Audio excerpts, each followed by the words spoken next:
வணக்கம் சார். திருப்பதி காசு காஞ்சிபுரம். நீங்கள் நம்ம பார்க்க போகிற வண்டி என்னென்னு பார்த்தீங்கன்னா ஹூண்டாயில் i20 அஸ்தா, சாரி மேக்னா மாடல் வந்து பார்த்தீங்கன்னா 2011 2 ஓனர். இன்சூரன்ஸு 11 மாதம் இருக்குது. எஃப்சி வந்து பார்த்தீங்கன்னா அடுத்த வருஷம் 10ஆம் மாதம் இருக்குது. கிட்டத்தட்ட ஒரு 20 மாதம் இருக்குது. 2 ஓனர்.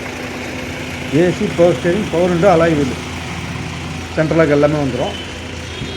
ஏர் பேக் மட்டும் வராது இந்த வண்டியில். மேக்னாவில் அஸ்தாவில் மட்டும் தான் வரும். இது ஒரு டீசல் வேரியண்ட்டு. இந்த வண்டி பார்த்திங்கன்னா நாங்கள் ரொம்ப நாளாக இருக்குது ஆஃபீஸில். அதனால் வெளியே எங்கேயும் அமிச்சோம் சேல்ஸுக்கு. எல்லாம் பார்த்திங்கன்னா ரேட் ரொம்ப கம்மியாக கேட்டாங்க. காரணம் என்னென்னு பார்த்தீங்கன்னா பெயிண்ட் வந்து கொஞ்சம் ஃபேட் ஆகிடுச்சு. அந்த கலரு எல்லாமே ஒரு 2-3 டென்ட்டு ஸ்க்ராட்ச் இருந்ததுனால எல்லாமே கம்மியாக கேட்டாங்க. இப்போ வந்து பார்த்திங்கன்னா நாங்கள் ஃபுல் பெயிண்ட் பண்ணிட்டோம். அட்டகாசமாக நல்ல குவாலிட்டியான பெயிண்ட்டு, மெட்டாலிக் பெயிண்ட் அடிச்சிட்டோம். ஏசியும் பார்த்தீங்கன்னா கொஞ்சம் கேஸ் கம்மியாக இருந்து அதுவும் 1500 கொடுத்து ஏசியும் ஃபுல்லாக கேஸ் லீக் செக் பண்ணி கேஸ் டாப்அப் பண்ணிடுச்சு. இப்போ வண்டி வந்து பார்த்திங்கன்னா பர்ஃபெக்டான கண்டிஷனு. வாட்டர் வாஷும் பண்ணிட்டோம். நீங்கள் எடுத்திங்கன்னா அப்படியே வாட்டர் வாஷ் கூட தேவையில்லை. வேணா டேஸ்ட்டு பண்ணி அப்படியே பூஜை போட்டு ஓட்ட வேண்டியது தான். ₹1 செலவு இல்லை. இன்ஜினு, ஏசி, இன்டீரியர், அவுட்லுக் எல்லாமே அட்டகாசமாக இருக்குது. ஒரு டீசல் வேரியண்ட்டு. இந்த வண்டி வந்து பார்த்திங்கன்னா நம்ம ஆஃபீஸில் கோட் பண்ணுற ரேட்டு 2,85,000 கேட்குறோம். ஆனால் அது ஃபிக்ஸட் கிடையாது, நெகோஷியல் பண்ணி கொடுக்கலாம். ஏன்னா இப்போ வந்து வண்டி வியாபாரமே ஆகிறது பெரிய விஷயமா இருக்குது. ஏன்னா நம்ம கஸ்டமர் நிறைய பேர் வண்டி விட்றாங்க, கொஞ்சம் ரேட்டு வந்து ஹெவியாக கேட்குறாங்க. சில டீலரு கஸ்டமரே வந்து பார்த்திங்கன்னா டீலர் ரேட்டு கேட்குறாங்க. டீலருங்க வந்து கம்மியாக தான் எடுப்பாங்க, ஏன்னா முதல் போட்டு எடுக்கிறதுனால அது வந்து செட் ஆகலை. இப்போ கூட பார்த்திங்கன்னா ஒரு எக்ஸென்ட் ஒருத்தர் விட்டுருந்தார் 18. அது பார்த்திங்கன்னா இன்றைக்கி கொஞ்சம் ரேட்டு ஒருத்தர் 2,10 வரைக்கும் கேட்டார். அவர் கொடுக்கல.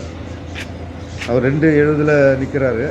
அதனால் டிஃப்ரெண்ட் இருக்கிறதுனால இல்லைங்க ஆச்சு, நான் இன்னும் கொஞ்சம் கிலோமீட்டர் ஓட்டு கூட அப்புறமா சேல்ஸுக்கு எடுத்தாந்து வரணும். இன்றைக்கி வண்டி எடுத்துகிட்டு போயிட்டார். அப்புறம் பார்த்திங்கன்னா அந்த ஆம்னி, அதுவும் 2-3 மாதம் ஆகுது.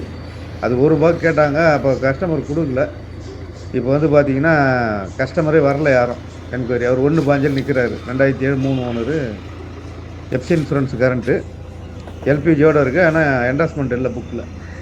அது வந்து பார்த்திங்கன்னா பெரிய பெயிண்டிங்கு டிங்கரெல்லாம் பார்த்துட்டார். 1.5 கேட்குறாரு. இப்போ பார்த்தீங்கன்னா அது என்கொயரியே வரல. ஆரம்பத்திலே கேட்கும்போது கொடுக்கல. எல்லாமே இப்போ வியாபாரம் வர ரொம்ப மோசமாக இருக்குது. பார்ட்டிங் வந்து வண்டி விட்டிங்கன்னா நம்ம என்ன ரேட் வருதோ பார்த்து டக்குன்னு கொடுத்துடணும். ஃபஸ்ட் ஆஃபர் விட்டிங்கன்னா அதுக்கப்புறம் அதோட கம்மியாக தான் கேட்பாங்க. அதுக்கு மேலே போகல. நாங்களும் இந்த வியாபாரத்தில் எவ்வளோ பார்த்துட்டோம்.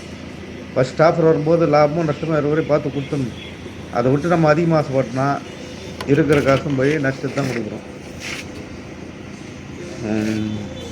இந்த வண்டி வந்து யாருன்னா தேவைப்படுறவங்க கான்டாக்ட் பண்ணுங்கள். 2011 எஃப்சி 20 மாதம், இன்சூரன்ஸ் 11 மாதம், AC, power steering, power window, alloy wheel, சென்ட்ரலாக வந்துடும்.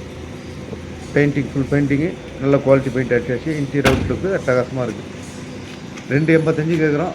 நெகோஷியல் பண்ணி கொடுக்கலாம். இந்த வண்டி யாருன்னா தேவைப்படுறவங்க கான்டாக்ட் பண்ணுங்கள். நன்றி, வணக்கம்.